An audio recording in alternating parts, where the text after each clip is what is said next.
You're watching America This Morning, America's #1 early morning news. And I'm Mohammed Leela. John Muller is off today. And I'm Rena Nine in for Diana Perez. We begin with a monster winter storm battering the Midwest and taking aim on the Northeast. Take a look at the radar. That powerful system of Arctic air is coming out of the Central Plains and grabbing moisture from the Gulf of Mexico as it marches toward the East Coast. The snowstorm is already leaving its mark and will eventually affect 21 states. 2014 has begun with an extreme blast of winter weather. A huge storm has been moving across much of the country, bringing with it freezing temperatures and lots of snow. In Minneapolis, temperatures dropped to around 0. Fire crews struggled to deal with a massive blaze following an explosion at an apartment complex. Water used to fight the flames quickly turned to ice in the extreme temperatures. And in Indiana, slippery, snow-covered roads are making travel difficult for drivers. Nearly a foot of snow has already fallen in Chicago, with more expected today. Residents are doing their best to dig out. It does the job. It did the steps, it did the porch, now it's doing the car. You know, make do with what you got right now. The storm is now headed towards the East Coast and New England, where residents have been preparing for this onslaught of winter weather. New Haven, Connecticut shelters are gearing up to help those who spend much of their time on the streets. Just come here just to get my rest and stay warm.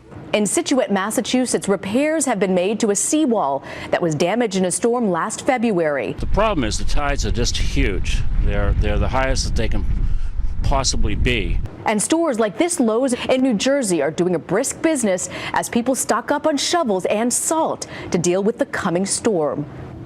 How much you need to stock up or whether you need to stock up at all will depend on where you live. And for that, we turn to AccuWeather's Jim Dickey. Good morning, Jim. Good morning, Rena and Mohammed. A storm system coming together here this morning. Really two separate systems. There's an upper low that's tracking its way out of the nation's midsection. Some tropical moisture here, some Gulf of Mexico moisture that's being drawn northward. You see some dry air in between, keeping the two apart. That won't last. They'll come together as we head through the day. Now, through the daylight hours, we'll see snow stretching from New England back on into the Ohio Valley, but the true storm gets underway into the overnight. The worst conditions will be from late Thursday night through early morning on Friday. Blizzard conditions, not out of the question. Boston southward into Long Island with strong gusty winds, near zero visibility, near whiteout conditions. That snow will be heavy in many locations. We are looking for a bullseye of over a foot of snow in around the Boston area. Rena and Mohammed, back to you. All right. Thanks, Jim. This winter storm is sure to disrupt flights at several major airports. It could cause a snag for a lot of people heading home after New Year's Day. According to Flight Tracker, there are already over 1,000 flights canceled in the U.S. and another 52 flights are delayed. Those numbers are sure to rise as the storm intensifies along the East Coast. And stay with ABC News for the latest on this winter storm. An update with live team coverage coming up on Good Morning America.